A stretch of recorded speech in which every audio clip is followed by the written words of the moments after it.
Hello friends, प्रश्न 5 ની વાત કરીએ। પ્રશ્ન 5 માં સવાલ છે નિયમિત બહુકોણ કોને કહેવાય અને અલગ અલગ પ્રકારના બહુકોણની વાત કરી છે, નામ શું શું ઓળખવાના છે। તો ધ્યાન રાખવાનું વ્યાખ્યા છે જે બહુકોણના બધા જ ખૂણા અને બધી જ બાજુ સરખી હોય તેને નિયમિત બહુકોણ કહેવાય। શબ્દો ધ્યાન રાખજો, જે બહુકોણના બધા જ ખૂણા અને બધી જ બાજુઓ સમાન હોય તેને નિયમિત બહુકોણ કહેવાય। ત્રણ સવાલ છે એમાં, જો ત્રણ બાજુવાળો હોય તો ત્રિકોણ તો કહેવાય, પણ ત્રણેય બાજુ સરખી માટે આપણે એને કહેવું પડે સમબાજુ ત્રિકોણ। ચાર બાજુ હોય તો ચતુષ્કોણ, પણ જ્યારે બાજુ સરખી તો સમબાજુ ચતુષ્કોણ, અથવા એને ચોરસ પણ કહી શકાય। ચોરસમાં પણ ચારે બાજુ સરખી જ હોય, ચારે ખૂણા પણ સરખા હોય। છ બાજુ હોય તો સમબાજુ ષટકોણ શબ્દ નથી વપરાતો, અહીંયા શબ્દ વપરાય છે નિયમિત ષટકોણ। છ બાજુ સરખી, છ ખૂણા પણ સરખા, તો ષટકોણ તો ખરો પણ બધું જ સરખું હોય ત્યારે આપણે કહેવું પડે નિયમિત ષટકોણ। તો સપ્તકોણ, અષ્ટકોણ જે હોય તે જે પણ આકૃતિ બધી બાજુઓ બધા ખૂણા સરખા, તો શબ્દ વપરાય નિયમિત બહુકોણ। ભલે ત્રિકોણ હોય, ચતુષ્કોણ હોય, ષટકોણ હોય, સપ્તકોણ હોય, અષ્ટકોણ હોય, એ બધાને કહેવાય નિયમિત બહુકોણ। પ્રશ્ન 6 ની વાત કરીએ। પ્રશ્ન 6 માં બે સવાલ છે, ખૂણો x શોધવાનો છે, આમાં પણ ખૂણો x શોધવાનો છે। પહેલો તો એકદમ સહેલો છે, જો નોર્મલી આપણે આગળના દાખલા ભણી ગયા પ્રશ્ન 4 માં કે ચતુષ્કોણના ખૂણાના માપ કેટલા હોય, અને કદાચ ન ભણ્યા હોય તો નોર્મલી યાદ હોય સાતમાં આવી જાય છે। ત્રિકોણના ત્રણ ખૂણાનો સરવાળો 180, એવી જ રીતે ચતુષ્કોણના ચાર ખૂણાનો સરવાળો 360। તો સિમ્પલ સરવાળો મૂકી દઈએ, x + 50 + 130 + 120 બરાબર 360। સરવાળો કરીએ x + 360।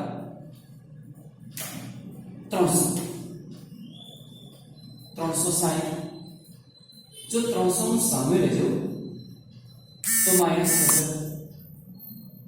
અને આપણને જવાબ મળશે x = 60। બસ ફક્ત સરવાળા બાદબાકી છે અને આ સૂત્ર મુકાઈ જાય, સરવાળો થઈ જાય પછી તો સમીકરણ જેવું છે। આપણે આગળ સમીકરણ ભણી ગયા છે, x + 300, 360 સામે છે, 300 ને સામે લઈ જાવ તો પ્લસ છે, સામે જાય માઈનસ, બાદબાકી કરશો તો x ની કિંમત મળી જશે તમને 60। બીજો એના જેવો થોડો ડિફરન્ટ છે, પણ બીજામાં આ નિશાની આપી છે, બસ એટલું ધ્યાન રાખવા જેવું છે। આ નિશાનીનો અર્થ થાય છે 90। જો આ બાજુ નિશાની આપેલી હોય, તો આને તમારે ધારી લેવાનો a ખૂણો આપણી પાસે નથી, તો પહેલા એ શોધવો પડશે। હવે જો ધ્યાનથી તમને યાદ હોય તો આ પ્રકારની ખૂણાઓની જોડ હોય તો સાતમા ધોરણમાં આને રૈખિક જોડ કહેતા હતા, અને ભણી ગયા છો કે રૈખિક જોડનો સરવાળો હંમેશા 180 થાય। રૈખિક જોડનો સરવાળો હંમેશા 180 થાય। તો પહેલું કામ એ કરીએ, 90 + a 180, કારણ આપવાનું રૈખિક જોડના ખૂણા 90 ને સામે લઈ જાઓ તો a = 180 - 90, તો આપણને a મળી જશે 90। એટલે આ ખૂણો જે આપણી પાસે નહોતો એ આપણને મળી ગયો। હવે એઝ ઇટ ઇઝ ચાર ખૂણાનો સરવાળો 360, એ જ પ્રમાણે ચાલવાનું, x + a + 60 + 70 360, ચતુષ્કોણના ચાર ખૂણાનો સરવાળો। a ની કિંમત તમારી પાસે આવી ગઈ છે 90, 130 સરવાળો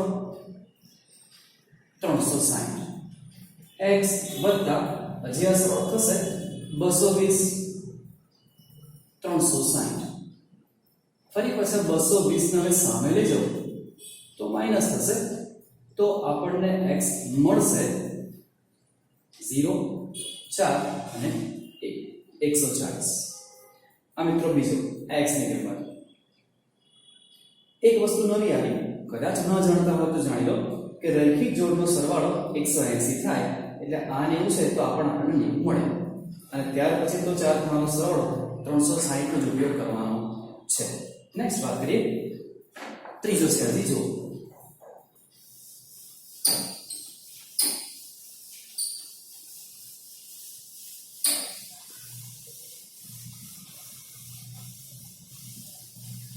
ત્રીજામાં કઈ આકૃતિ આવી છે,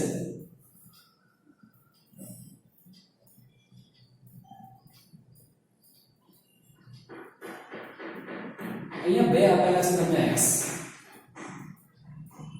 એ સિવાય બાકીના ખૂણા તમને આપેલા છે આ બાજુ 70 છે બહાર છે અહીંયા 60 છે ઉપર છે તમને આપેલા 30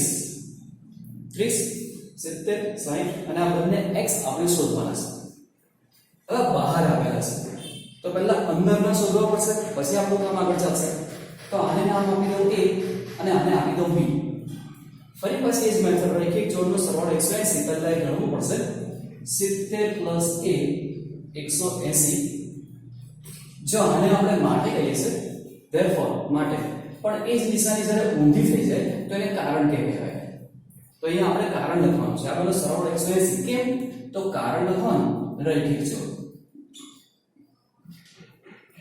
સાદું બાકી a બરાબર 180 ઓછા 70 તો એ તમને મળી જશે 110 દરેક સ્ટેપમાં આગળ માટે નિશાની આવશે પહેલી બાજુ b + 60 180 ફરી પાછું કારણ દરેક વખતે આપવું પડે મિત્રો ધ્યાન રાખજો સામે લેજો 60 ને તો માઈનસ થશે તો b આપણને મળી જશે 120 તો આપણને અંદરના બે મળી ગયા એક આપેલો છે અને આ બે સરખા છે એ આપણને ખબર છે આકૃતિને ધ્યાનથી જો તો ટોટલ 5 ખૂણા છે તો આપણે એને પંચકોણ કહી શકીએ જો તમને યાદ ના હોય તો આ સૂત્ર મૂકીને તમે શોધી શકો કે પંચકોણના 5 ખૂણાનો સરવાળો કેટલો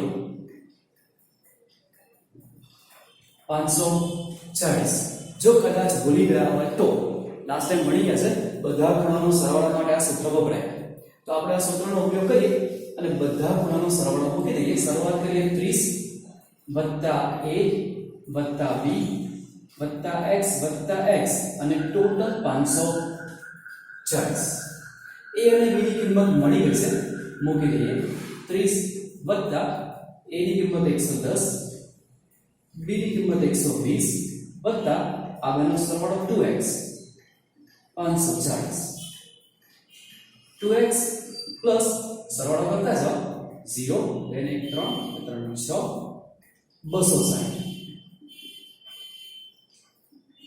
2x બરાબર 540 ઓછા 260 2x બરાબર બાદબાકી કરતા જવાનું છે 0 8 280 x બરાબર 280 ના છેદમાં 2 જો સમીકરણનું સ્વરૂપ આવી ગયું બે ભાગાકારમાં જશે છેદ ઉડશે 140 તો x બરાબર તમને મળશે અહીંયા 140 આ x ની કિંમત આ બંનેની કિંમત 140 થાય તાળો મેળવવો હોય તો આ બધાનો સરવાળો કરી જવાનો 540 થવો જોઈએ તો આપણો દાખલો સાચો છે એના પછી છે ચોથો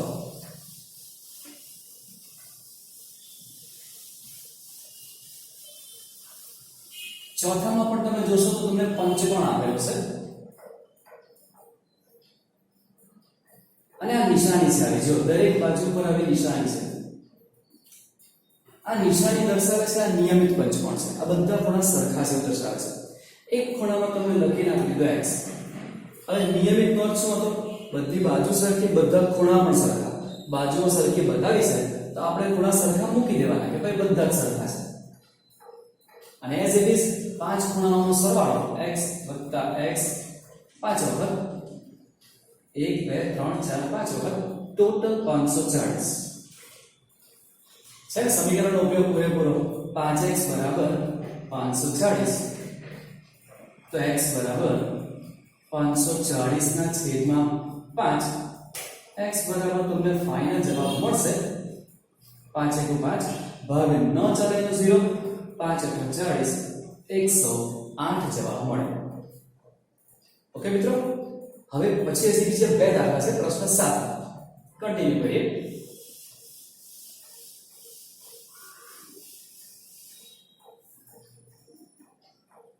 પ્રશ્ન 7 એમાં પણ આકૃતિ આપી છે જો ત્રિકોણ છે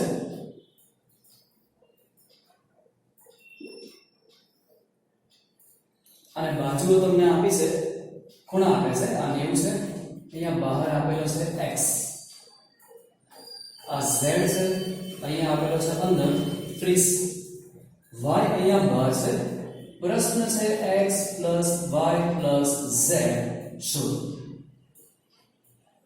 આ x y અને આ z આપણે શોધવાનું છે. જો આ રેખિક જોડથી મળી જશે, આ પણ રેખિક જોડથી મળી જશે, પણ આનું શું? તો સૌથી પહેલું કામ કરવું પડે, આને આપણે શોધી કાઢવાનું. કેવી રીતે? ત્રિકોણના ત્રણ ખૂણાનો સરવાળો ખબર છે ને, 180. બે છે તો ત્રીજો મળી જાય. પછી રેખિક જોડ કરીએ. પહેલું એ કામ 30 + 90 + a 180.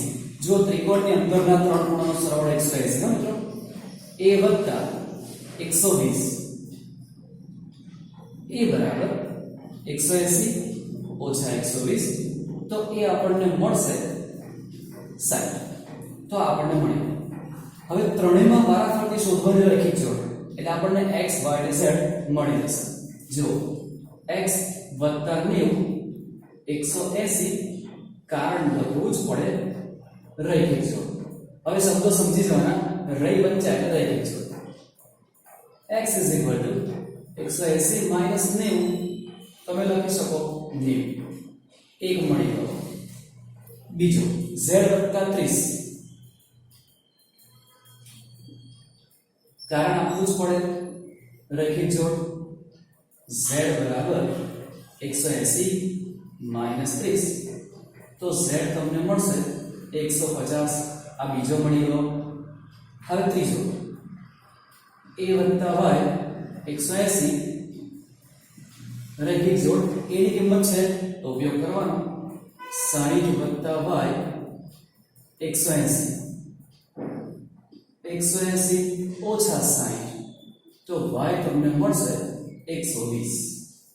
હવે આપણો જે પ્રશ્ન છે તે x + y + z, x + y + z બરાબર સરવાળો 90 + 120 + 150, આ બધાનો સરવાળો કરો તો જવાબ તમને મળશે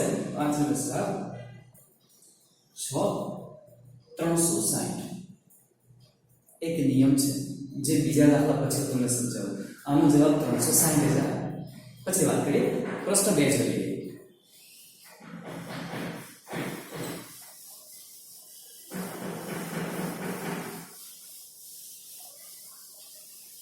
પ્રશ્ન 2 માં શોધવાનો છે x + y + z + w ચતુષ્કોણ છે. ચાર બહારના ખૂણા શોધવાના છે. જો આકૃતિ એક આવી છે, એક બાજુ છે, આ બીજી છે, આ ત્રીજી છે અને ચોથી નથી આ ભાગની છે. હા, આવી એક આકૃતિ છે અને એમાં ખૂણા તમને આપેલા છે. અહીંયા 60 છે, આ બહાર છે z, અહીંયા આવેલો છે બહાર w, અહીંયા બહાર બેઠો છે x અને અંદર છે 120, પેલી બાજુ y છે અને આ છે 80. શોધવાનું છે x + y + z + w. ફરીથી પહેલાની જેમ પહેલો અંદરનો શોધવો પડે, પછી બહાર જવાય. ચતુષ્કોણ છે, ધ્યાન રાખો. ચતુષ્કોણના ચાર ખૂણાનો સરવાળો 360, તો 60 + 80 + 120 + a 360. સરવાળો કરીએ તો 200 અને આ 60, 260 + a 360. a બરાબર, હવે નોર્મલ છે, સામે લઈ જવું તો માઈનસ થાય. 360 માંથી 260 બાદ થાય તો આપણને મળશે 100.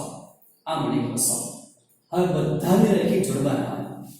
z + 60 180, કારણ પણ રેખિક જોડ. z બરાબર, હું સીધા લખી દઉં, 60 સામે જાય માઈનસ થાય 120. y + 80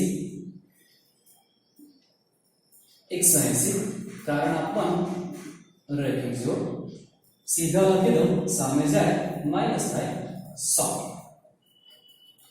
x + 120, ફરી લખવાનું રેખિક જોડ. સામે જાય માઈનસ કરી દો. ચોથું છે a plus w 180 રહી ગઈ છે. a ની કિંમત આપણે શોધીને રાખી છે 100 પ્લસ w સામે જાય માઈનસ, તો w તમને મળશે 80. હવે ઓરિજિનલ સવાલનો જવાબ x plus y plus w plus z is equal to બધાનો સરવાળો 1 by 1 x 60 y 100 w 80 અને z 120 સરવાળો કરો તો 360 થવા જોઈએ. આ 200, આ 300 અને આ 60. મેં કીધું 360 જ થાય. આ યાદ રાખજો. જો 360 ના આવે તો વિચારવાનું કેમ નથી આવતા. કારણ કે નિયમ છે કોઈ પણ બહુકોણ હોય, ત્રિકોણ, ચતુષ્કોણ, પંચકોણ, ષટકોણ કોઈ પણ હોય, બહારના કોણ છે ને બહિષ્કોણ કહેવાય, અને બધા બહિષ્કોણનો સરવાળો હંમેશા 360 જ થાય. આ નિયમ છે. કોઈ પણ બહુકોણ બહિષ્કોણનો સરવાળો હંમેશા 360 જ થાય. ઓકે, વિડિયો ગમે તો લાઈક કરો, સબસ્ક્રાઇબ કરો, જેથી નવા વિડિયોની માહિતી તમને મળતી રહેશે. Thank you.